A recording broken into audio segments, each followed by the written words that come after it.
ପିଲାମାନେ ଆଜି ପାଟିଗଣିତ ପ୍ରଶ୍ନର ସମାଧାନରେ ପ୍ରୟୋଗ କରିବା। ଆସ ଦେଖିବା କେତେକ ପ୍ରଶ୍ନ ତାର ଉତ୍ତର।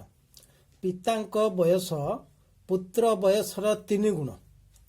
12 ବର୍ଷ ପରେ ପିତାଙ୍କ ବୟସ ପୁତ୍ର ବୟସର 2 ଗୁଣ ହେବ।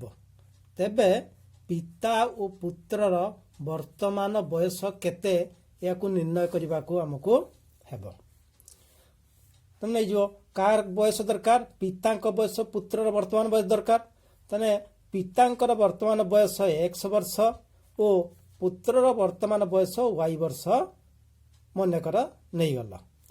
ଯେହେତୁ ପିତାଙ୍କ ବୟସ ପୁତ୍ର ବୟସର 3 ଗୁଣ, ତେଣୁ x ସମାନ 3 ଗୁଣନ y। ପିତାଙ୍କ ବୟସ ପୁତ୍ର ବୟସ 3 ଗୁଣ ହୋଇଥିବା ଯୋଗୁଁ x equal to 3 ଗୁଣନ y। y ହେଲା ପୁତ୍ର ବୟସ, ତାର 3 ଗୁଣନ କଲେ। ପୁନଶ୍ଚ ପ୍ରଶ୍ନରେ ଦେଇଛି ଯେ 12 ବର୍ଷ ପରେ ପିତାଙ୍କ ବୟସ ପୁତ୍ର ବୟସର 2 ଗୁଣ ହେବ। 12 ବର୍ଷ ପରେ ପିତାଙ୍କ ବୟସ ହେବ, ବର୍ତ୍ତମାନ x ଅଛି, ତେଣୁ x ପ୍ଲସ୍ 12 ବର୍ଷ ମିଶାଇଦେବା। ସେଇ ରକମ 12 ବର୍ଷ ପରେ ପୁତ୍ର ବୟସ ହେବ y ପ୍ଲସ୍ 12 ବର୍ଷ। ପ୍ରଶ୍ନାନୁସାରେ ପ୍ରଶ୍ନ କ'ଣ ଦେଇଛି? 12 ବର୍ଷ ପରେ ପିତାର ବୟସ କେତେ ହେଇଗଲା? x ପ୍ଲସ୍ 12 ବର୍ଷ। ସେ ପୁତ୍ର ବୟସ ହେଲା y ପ୍ଲସ୍ 12। ଏଇ y ପ୍ଲସ୍ 12ରେ 2 ଗୁଣ ହେବ, ଅର୍ଥାତ୍ x plus 12 equal to 2 whole into y plus 12। x plus 12 ଏଟାକୁ ଆମେ ଖୋଲିଦେବା, ବନ୍ଧନୀ ଖୋଲିଦେବା। 2y plus 24 x 2y right ଡାହାଣ ପାଖରେ ଅଛି, ବାମ ପାଖକୁ ଆଣିଲେ ମାଇନସ୍ ହେଇଗଲା। ଡାହାଣ ପାଖରେ 24 ଥିଲା, 12 ଡାହାଣ ପାଖକୁ ଯାଇକି ମାଇନସ୍ ହେଇଗଲା, ମାଇନସ୍ 12 ହେଲା। x minus 2y equal to 24ରୁ 12 ଫେରିଦେଲେ 12 ପାଇଲେ। ଆମେ କେତେ x ର ମାନ ଆମେ ଏଠି ପାଇଛନ୍ତି x ଇକ୍ୱାଲ ଟୁ 3y। ତାହେଲେ ଆମେ କ'ଣ ଲେଖିଲେ? x minus 2y equal two 12 ଥିଲା, x ପରିବର୍ତ୍ତେ 3y ବସାଇଦେଲେ, minus 2y equal two 12, 3y ରୁ 2y ଫେରିଦେଲେ y ଇକ୍ୱାଲ ଟୁ 12। এইটা হচ্ছে পাইলে x equal to 3y code পাইলে সমীকরণ 1 ରୁ ମାନକୁ ସମୀକରଣ 1 ରୁ x ର ମାନକୁ ଆମେ ପ୍ରୟୋଗ କଲେ, ପ୍ରୟୋଗ କରିକି ଆମେ ପାଇଲେ y ର ମାନ କେତେ 12 ପାଇଲେ। ଯେହେତୁ x ଇକୁଆଲ ଟୁ 3y ସୂଚିତ କଲା x ଇକୁଆଲ ଟୁ 3 ଗୁଣନ 12 36 ବର୍ଷ। ପିତାଙ୍କର ବର୍ତ୍ତମାନ ବୟସ 36 ବର୍ଷ ଓ ପୁତ୍ରର ବର୍ତ୍ତମାନ ବୟସ 12 ବର୍ଷ। ଆଉ ଗୋଟିଏ ପ୍ରଶ୍ନ ନେବା। ସେ ପାଟିଗଣିତ ପ୍ରଶ୍ନର ସମାଧାନରେ ଆଉ ଗୋଟିଏ ପ୍ରଶ୍ନକୁ ଆମେ ସମାଧାନ କରିବା। ଦେଖ କେମିତି କରୁଛନ୍ତି।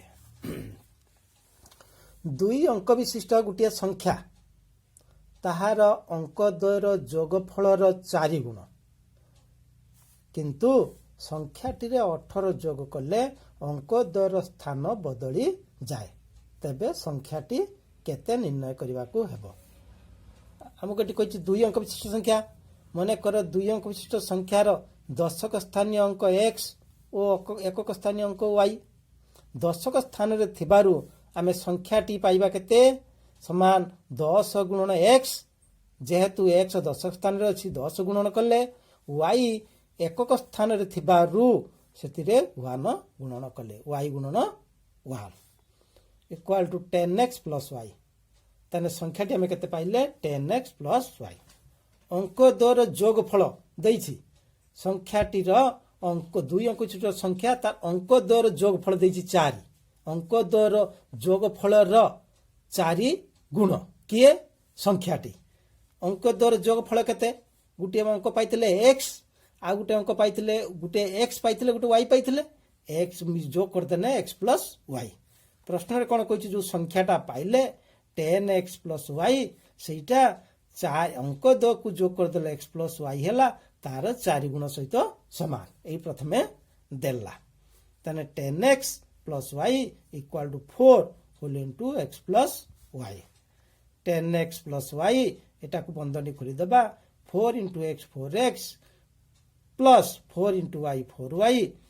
अज्ञात सबू राशि गुड़ी को लेफ्ट साइड नहीं गले कारण सब अज्ञात राशि अच्छी 10x ये 4x बाम पाख चला माइनस हो गला y थिला 4y प्लस थिला डाण पाखरे बाम पाख चला माइनस हो गला इक्वल टू 0 10x रु 4x गला 6x y माइनस 4y हला माइनस 3y इक्वल टू 0 एटा को हमें समीकरण नंबर 1 देले अंक द्वयर स्थान बदलिले नूतन संख्याटी 10y प्लस x हेबो अंक द्वयर स्थान तले बदल जीव पिला माने देख एठी एकक स्थान रे थिला एकक स्थान थिला y एठी आसी जीव एकक स्थान रे किए ही जीव x ही जीव एठी दशक स्थान रे थिला x एठी आसी जीव दशक स्थान रे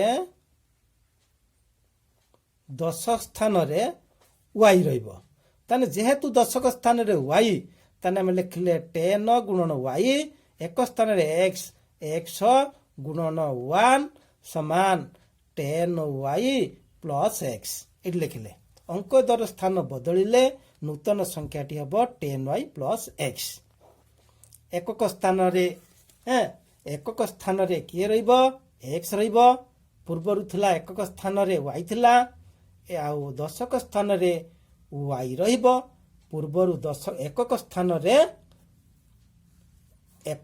रे थिला y दशक स्थान थिला x सेमान तो स्थान बदली गले एकक स्थान को पळेबो x पळेबो एवं दशक स्थान को y पळेबो तेणु आमे पाइले नूतन संख्याटी 10y प्लस x पुनश्च प्रश्न आंसर कोन कहला ए जो मूल संख्या पाइथिले 10x प्लस y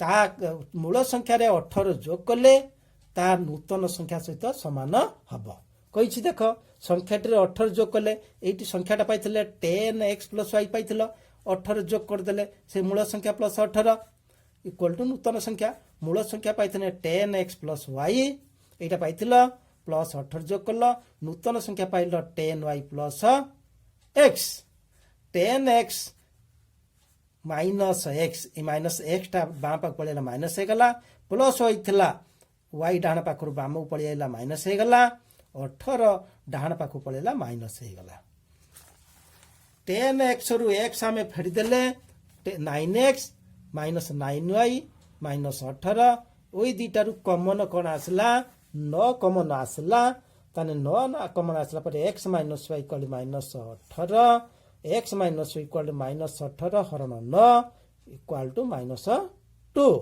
9 टा ए पाखरे बाम पाखरे गुणन हेतिला डाहण पाखु जाई हरण हे गला ताने पहले x minus y equal to minus 2 समीकरण नंबर 2 पाइले समीकरण 1 रे हमें कोन पाइथिले 6x minus 3y equal to 0 लिखले समीकरण 2 रु हमें कोन पाइले x माइनस 3y माइनस 2 थिला ताने समीकरण 2 रे हमें 3 गुणन कले 3 गुणन कले y रो सहग समान होई जीव ताने 3x y सहित गुणन कला माइनस 3y डाहण सहित गुणन कला डाहण माइनस 2 अछि माइनस 6 तापर तळर चिन्ह बदली जीव माइनस 3x हे गला प्लस 3y प्लस 6 हे गला ए दिटा कटि जीव माइनस 3y प्लस 3y कटि गला 0 हे गला 6x 3x गला 3x इक्वल टू 6 खाली 3x इक्वल टू 6 x गला 6/3 इक्वल टू 2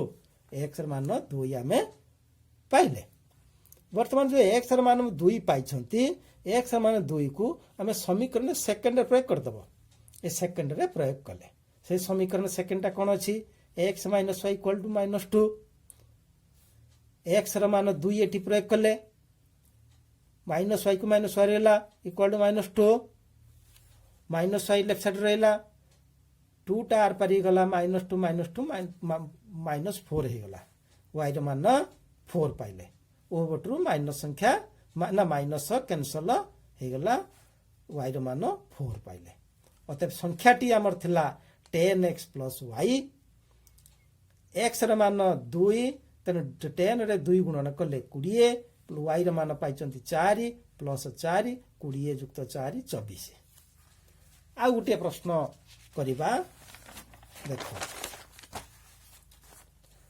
ଗୋଟିଏ ଭଗ୍ନାଂଶର ଲବ ଓ ହରରେ 2 ଯୋଗ କଲେ ତାହା 9 ବିଭକ୍ତ 11 ହୁଏ। ମାତ୍ର ଲବ ଓ ହରରେ 3 ଯୋଗ କଲେ ତାହା 5 ବିଭକ୍ତ 6 ହୁଏ। ତେବେ ଭଗ୍ନାଂଶଟି କେତେ? ଆମେ ଭଗ୍ନାଂଶର ଆମେ ଜାଣିଛନ୍ତି ଲବ ହର 2ଟା ଅଂଶ ଥାଏ। ଉପରଟାକୁ ଲବ ତଳଟାକୁ ହର କହିବା। ମନେକର ଭଗ୍ନାଂଶର ଲବ ହେଉଛି x ଓ ହର ହେଉଛି y। ତାହେଲେ ଭଗ୍ନାଂଶଟି ହେଲା x ବିଭକ୍ତ y। ଭଗ୍ନାଂଶର ଲବ ଓ ହରରେ 2 ଯୋଗ କଲେ ତାହା ହେବ ଲବ x ର 2 ଯୋଗ କଲେ x ପ୍ଲସ୍ 2, ହର y ରେ 2 ଯୋଗ କଲେ y ପ୍ଲସ୍ 2। ତାହେଲେ ଭଗ୍ନାଂଶଟା କେତେ ହେଇଗଲା? x ପ୍ଲସ୍ 2 ବିଭକ୍ତ y plus 2। x Bai y ଥିଲା, 2 ଲବ ହରରେ ଯୋଗ କଲା ପରେ ନୂତନ ଭଗ୍ନାଂଶଟି ହେଲା x ପ୍ଲସ୍ 2 ବିଭକ୍ତ y ପ୍ଲସ୍ 2। କ'ଣ କହିଛି? ଏଇ ଯୋଉ ନୂତନ ଭଗ୍ନାଂଶଟା ହେଲା 2 ଯୋଗ କରିବା ଫଳରେ ଲବ ହରରେ ତାହା 9 ବିଭକ୍ତ 11 ସହିତ ସମାନ। ତାହେଲେ ପ୍ରଶ୍ନାଂଶରେ x plus 2 Bai y plus 2 equal to 9 ବିଭକ୍ତ 11। ଏଠି ବଜ୍ର ଗୁଣନ କରିବା। এইটাକୁ ୟା ସହିତ x ପ୍ଲସ୍ 2 ହୋଲ୍ ଇଣ୍ଟୁ 11 କୁ x ପ୍ଲସ୍ 2 ସହିତ ଗୁଣନ କଲେ ଆଉ 9 କୁ କ'ଣ କଲେ y ପ୍ଲସ୍ 2 ସହିତ ଗୁଣନ କଲେ। এইটি 11 କୁ x ଗୁଣନ କଲେ 11x, 2 ରୁ 2 ସହିତ ଗୁଣନ କଲେ 11 ଦୁନେ 22, 9y ପ୍ଲସ୍ 9 ଦୁନେ 18। 11x 9y ବା ପାଖକୁ ହେଲା ମାଇନସ୍ 9y, ଡାହାଣ ପାଖରେ 18 ଥିଲା, ବାମ ପାଖରେ ଥିଲା 22, ଡାହାଣ ପାଖକୁ ଯାଇ ମାଇନସ୍ 22 ହେଇଗଲା। 11x ମାଇନସ୍ 9y, 18 ରୁ 22 ଫେଡ଼ି ଦେଲେ ମାଇନସ୍ 4। ସମୀକରଣ ନମ୍ବର 1 ପାଇଲେ। ପୁନଶ୍ଚ କ'ଣ କହିଛି? ଆଉ କ'ଣ କହିଲା ପ୍ରଶ୍ନରେ? ଲବ ଓ ହରରେ 3 ଯୋଗ କଲେ, ଲବ ହର ପ୍ରତ୍ୟେକରେ 3 ଯୋଗ କରିଦେବା ତା 5 ଯୁକ୍ତ 6 ହେବ। ତାହେଲେ କ'ଣ ପାଇବା? ଲବରେ 3 ଯୋଗ କଲେ x ପ୍ଲସ୍ 3 ହେଇଗଲା ଲବ, ହରରେ 3 ଯୋଗ କଲେ ହର ହେଇଗଲା y ପ୍ଲସ୍ 3। ତାହା କେତେ କାହା ସହିତ ସମାନ ହେବ? 5 ବିଭକ୍ତ 6 ସହିତ ସମାନ ହେବ। ତାହେଲେ ଆମେ ଲେଖିଲେ x ପ୍ଲସ୍ 3 ବିଭକ୍ତ y ପ୍ଲସ୍ 3 ଇକ୍ୱାଲ୍ ଟୁ 5 ବିଭକ୍ତ 6। ବଜ୍ର ଗୁଣନ କରିଦେବା। 6 କୁ x ପ୍ଲସ୍ 3 ସହିତ ଗୁଣନ କଲେ, 5 କୁ y ପ୍ଲସ୍ 3 ସହିତ ଗୁଣନ କଲେ 6x ପ୍ଲସ୍ 18 5y ପ୍ଲସ୍ 15। ଏଇଟା ବନ୍ଧନୀ ଖୋଲିଦେବା। 6x 5y ବାମକୁ ପଳେଇ ଆସିଲା, ମାଇନସ୍ ହେଇଗଲା 5y। 15 ଥିଲା ଡାହାଣ ପାଖରେ, 18 ବାମ ପାଖରେ, ଡାହାଣ ଯାଇକି ମାଇନସ୍ 18 ହେଇଗଲା। 6x minus 5y minus 3। ସମୀକରଣ ନମ୍ବର ଆମେ 2 ପାଇଲେ। ସମୀକରଣ 1ରେ ଆମକୁ 5 ଗୁଣନ କରିଦେବା। ସମୀକରଣ 1ରେ 5 ଗୁଣନ କଲେ 55x minus 45y equal to minus 20। ସମୀକରଣ 2ରେ 9 ଯୋଗୁଁ ଗୁଣନ କଲେ 54x minus 45y equal to minus 27 ଆମେ ପାଇଲେ। ଦେଖ ସମୀକରଣ 1ଟା କେତେ ଥିଲା ରେ? ସମୀକରଣ 1 ଥିଲା 11x 9y minus 9y equal to minus 4 ଥିଲା। ଆଉ y ର ସହଗ ଉଭୟ ପଟରେ ସମାନ କରିବା ପାଇଁ ସମୀକରଣ 1ରେ ଆମେ 5 ଗୁଣନ କଲେ ଏବଂ ସମୀକରଣ 2ରେ କ'ଣ ଗୁଣନ କଲେ? 9 ଗୁଣନ କଲେ। କାହିଁକି ଗୁଣନ କରିବା ଫଳରେ ଆମର y ର ସହଗ ସମାନ ହେଲା। ତାପରେ କ'ଣ କରିବା? এটা ମାଇନସ୍ କଲେ এটা ପ୍ଲସ୍ ହେଇଯିବ, এটা ପ୍ଲସ୍ ହେଇଯିବ, ଯୋଗ କରିଦେବା। ଏଇ ଦୁଇଟା ସମାନ ଅଛି, କଟିଗଲା। 55x minus 54x x minus 20 plus 27, এটা ପ୍ଲସ୍ 27 ହେଇଗଲା। 7 ପାଇଲେ, x ର ମାନ 7 ପାଇଲେ। ବର୍ତ୍ତମାନ x ର ମାନକୁ ସମୀକରଣ ସେକେଣ୍ଡରେ ପ୍ରୟୋଗ କରିଦେବା। ସମୀକରଣ ସେକେଣ୍ଡଟା କେତେରେ? 6x minus 5y equal to minus 3। ଏ ସମୀକରଣ ସେକେଣ୍ଡ, ସେଇଟାକୁ ଆଉ ଥରେ ଲେଖିବ। ସମୀକରଣ ସେକେଣ୍ଡ ପାଇଥିଲ, ଏଇଟା ଦେଖ 6x minus 5y equal to minus 3 ପାଇଥିଲ। ସେଇଟାକୁ ଆଉ ଥରେ ଲେଖିଦେବ। ଲେଖିଦେଇକି x ଜାଗାରେ 7 ପକେଇଦେଲ। ଏଇଠି x ର ମାନ 7 ପାଇଛ। Minus 5y equal to minus 3। 7କୁ 6ରେ ଗୁଣ ଦେଲେ 42, minus 5y equal to minus 3। Minus 5y ରହିଲା, ମାଇନସ୍ 3 42ଟା ଡାହାଣ ଗଲା, ମାଇନସ୍ 42 ହେଇଗଲା। ଏ ଦୁଇଟା ମିଶିକି ମାଇନସ୍ 45 ହେଇଗଲା। y ହେଲା ମାଇନସ୍ 45 ବିଭକ୍ତ ମାଇନସ୍ 5 ଇକ୍ୱାଲ୍ ଟୁ 9। ଭଗ୍ନାଂଶଟି ଆମେ ଜାଣିଛନ୍ତି x ବିଭକ୍ତ y। ତେଣୁ x ର ମାନ ପାଇଲେ 7, y ର ମାନ ପାଇଲେ 9, 7/9। ଆଉ ଗୋଟିଏ ପ୍ରଶ୍ନ ନେବା, ଦେଖ। ଦୁଇଟି ସଂଖ୍ୟା ମଧ୍ୟରୁ ପ୍ରଥମଟିର 3 ଗୁଣରୁ ଦ୍ୱିତୀୟଟିର 2 ଗୁଣ ବିୟୋଗ କଲେ ବିୟୋଗ ଫଳ 2 ହେବ ଏବଂ ଦ୍ୱିତୀୟଟିରେ 7 ଯୋଗ କଲେ ଯୋଗ ଫଳ ପ୍ରଥମଟିର 2 ଗୁଣ ହେବ। ସଂଖ୍ୟା ଦ୍ୱୟକୁ ସ୍ଥିର କରିବା। ମନେ କରାଯାଉ ସଂଖ୍ୟା ଦ୍ୱୟ ଗୋଟେ x ନେଲେ ଆଉ ଗୋଟେ y ନେଲେ, ଗୋଟେ ସଂଖ୍ୟାକୁ x ନେଲେ ଆଉ ଗୋଟେ ସଂଖ୍ୟାକୁ y ନେଲେ। ପ୍ରଥମଟିର 3 ଗୁଣରୁ ଦ୍ୱିତୀୟଟିର 2 ଗୁଣ ବିୟୋଗ କରିବା। ପ୍ରଥମଟିର 3 ଗୁଣ ମାନେ 3x, ଦ୍ୱିତୀୟଟିର 2 ଗୁଣ ମାନେ 2y, ବିୟୋଗ କରିଦେଲେ equal to 3x minus 2y equal to 2। এটা হচ্ছে সমীকরণ নম্বর 1। পুনশ্চ দ্বিতীয়টির 7 যোগ কলে যোগফল প্রথমর 2 গুণ ହେବ। প্রশ্নরে কইছি তাহলে দ্বিতীয়রে 7 যোগ করতেনে দ্বিতীয় থিলা y, y রে 7 যোগ কলে তাহলে y প্লস 7, প্রথমর 2 গুণ মানে প্রথম হলা x, তার 2 গুণ 2x হলা, তাহলে y plus 7 equal to 2x। তাকু 2x কু বামকু নেই গলে y প্লস 7 কু ডাহাণকু নেই গলে 2x পুনশ্চ y বামকু আসলা মাইনস y হইগলা ইকুয়াল টু 7। দ্বিতীয় সমীকরণ হেলা। সমীকরণ নম্বর 1 যাহা তিলা আমি সেয়া লিখিদেলে সমীকরণ 1 যাহা তিলা পাইলে 3x minus 2y equal to 2। সমীকরণ নম্বর 2 রে 2 গুণন কলে 4x মাইনস 2y, চিহ্ন বদলি দেবা, এটা মাইনস হয়ে গলা প্লস হয়ে গলা, এটা হচ্ছে মাইনস হয়ে গলা, মাইনস প্লস 14টা মাইনস 14 হয়ে গলা, মাইনস 2y প্লস 2y কটিকি 0 হয়ে গলা। 3x রু 4x 3x মাইনস 4x লা minus x equal to minus 12। Minus x রে 0 যোগ করলে সে মাইনস x পাইলে ইকুয়াল টু মাইনস 12, x র মান পাইলে 12। বর্তমানে যে x র মানকু এই যে x র মান 12 পাইছন্তি তার মানকু সমীকরণ 1 রে প্রয়োগ করিবা। সে সমীকরণ 1 টাকু আউ থরে লিখি দেবা। সমীকরণ 1 3x minus 2y equal to 2 পাইতিলে 3 को 3 रखले x परिवर्ते 12 लिखले माइनस 2y इक्वल टू 2, 12 को 3 गुण कर 36 minus 2y equal to 2, minus 2y बाम पाख रहिला 36 डाण पाख जाई के माइनस 36 हे गला।